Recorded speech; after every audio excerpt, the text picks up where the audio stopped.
Story of Rajesh, passionate, intelligent, highly motivated. 15 years back, saw a dream to enter into corporate. He has done his BTech from the leading institute, and after that, he has done his master's in business administration.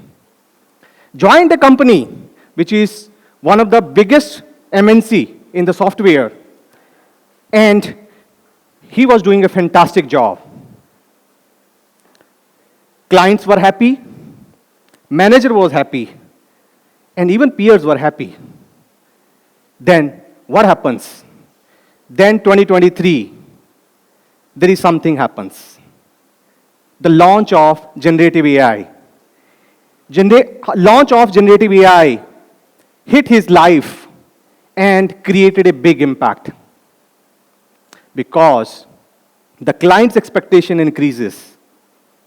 Clients started expecting the outcome within the half the time with half the cost.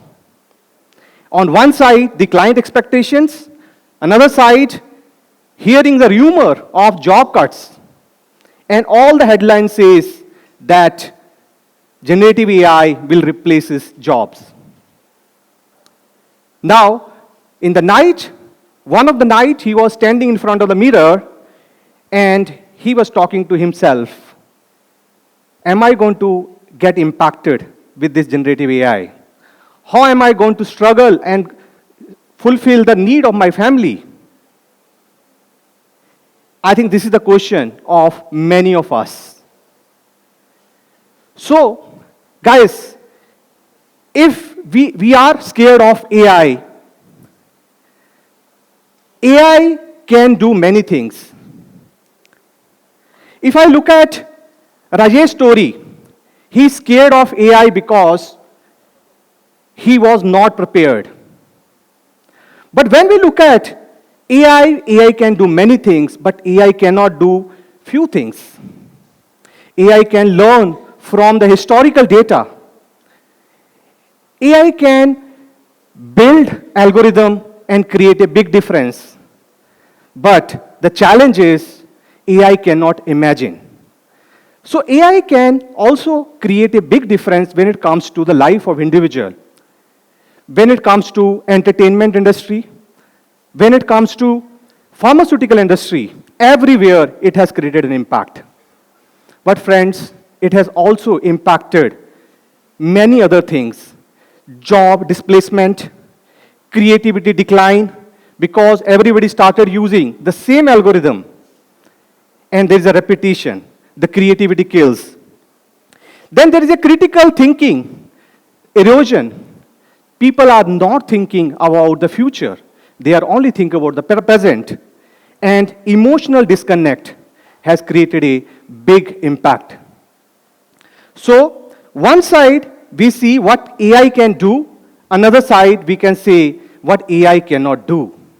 So in today's presentation, I'm going to talk about what is the unique thing which we can compete or maybe collaborate with AI in the coming slide. But before that, let me talk about what AI can do and what AI cannot do. AI can work with the speed, with efficiency, with automation. But AI cannot do imagination, creativity, and it cannot be empathetic. For example, if you want to create a solution for patient, everybody can run algorithm or prompt text to generative AI or ChatGPT. But the answer will come from the series of data points which are there in the backend. But AI will not able to think and imagine the future. That's what introducing imaginative intelligence. What is imaginative intelligence? You must be hearing this term for the first time. Let me share a story again on this imaginative intelligence. It was January 2023. I was talking to my daughter, Ruhani. She's 8 years old. She asked question to myself. She said, Papa, what did you do at my age when it comes to education? Do we need to really smart to do better in the school? I think these are the two questions which are curious, made me think there is something more than IQ and EQ. Because people talk about intelligent quotient and emotional quotient, but intelligence quotient talks about logical thinking, emotional quotient talk about emotional empathy. But there was something missing. Missing link is creativity. Missing link is innovation. That night, I couldn't able to sleep. In the morning, I coined a term called imaginative intelligence. And then the story started from there. I read close to 400 books, and I think this is something is missing.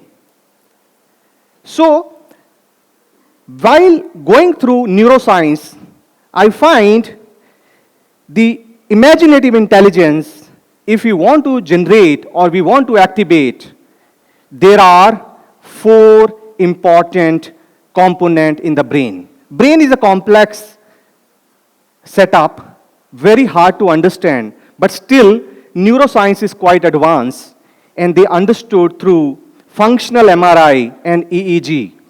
So there are 4 components which can make us think and understand about imaginative intelligence. The first one, default mode network. What it does, it helps us to introspect, and we can reflect what we have done in the past. And this will help us to create innovation, thinking out of the box. The second component is prefrontal cortex.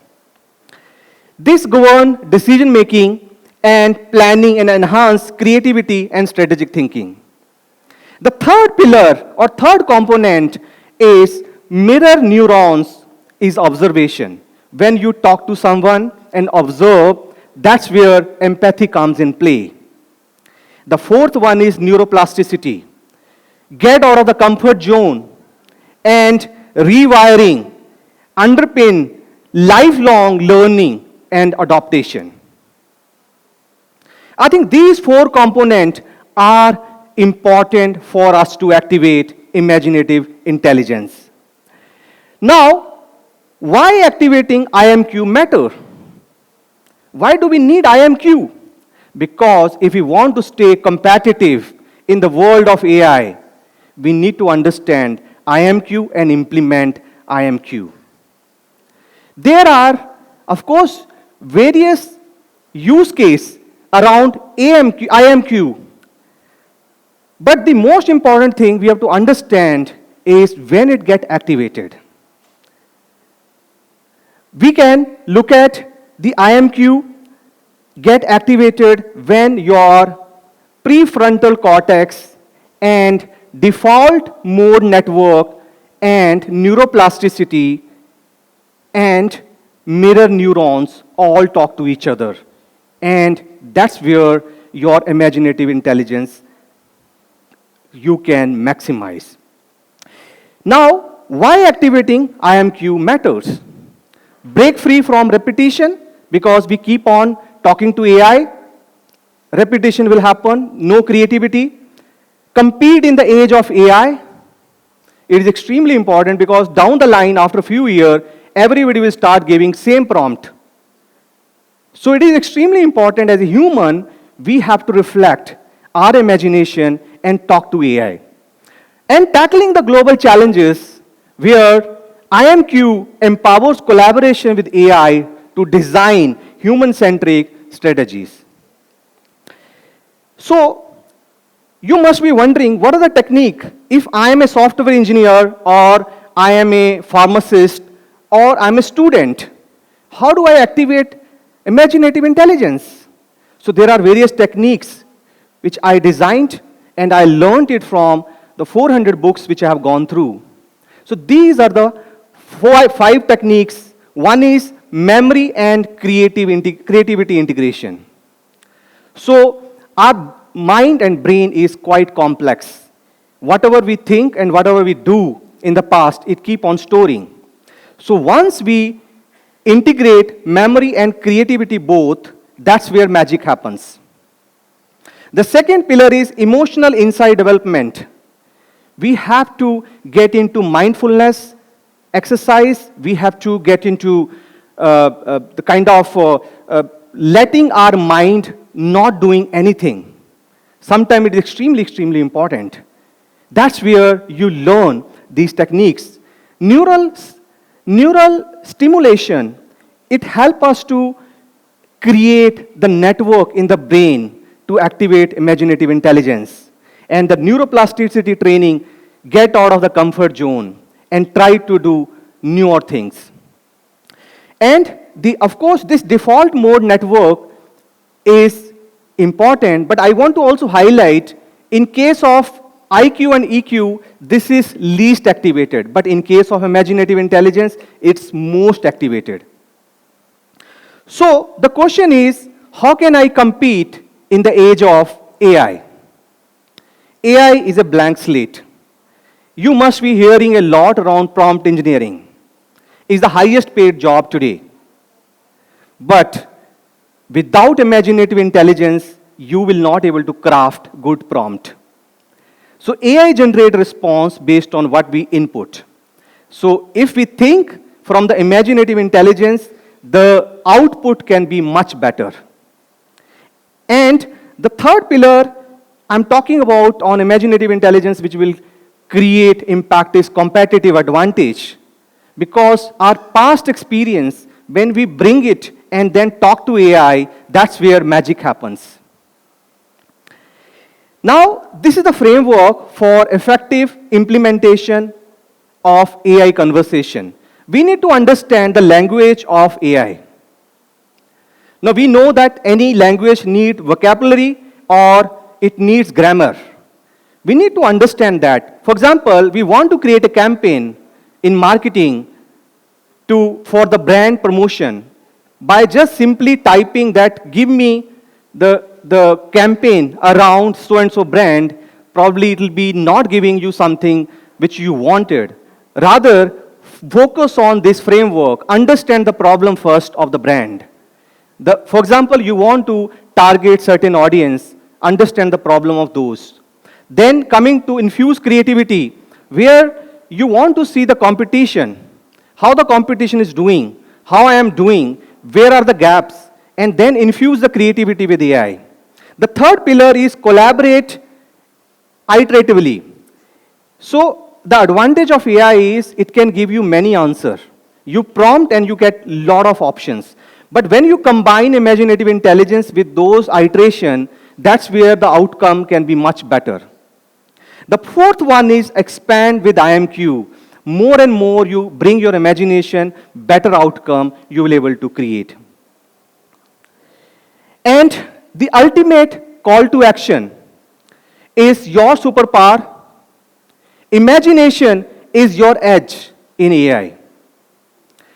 It makes you impactable and unstoppable. AI versus you, if I'll compare, AI process faster and analyze deeper. But it can't imagine better than you. But be unforgettable. Your unique imagination set you and build your competitive advantage. So, friends, future doesn't belong to those who fear AI. It belongs to who can dream bigger, create bolder, and lead with imagination. So what will you do? Will you sit back and let AI define your limit? Or will you stand up and combine your imagination with AI and create a future only you can envision? The choice is yours. The time is now, and the power is in your hand. Because imagination is not just the new currency. It is a force that defines humanity's greatest era. So with this thought, I want you to think in this competitive world, in the AI world, how will you survive and how will you thrive?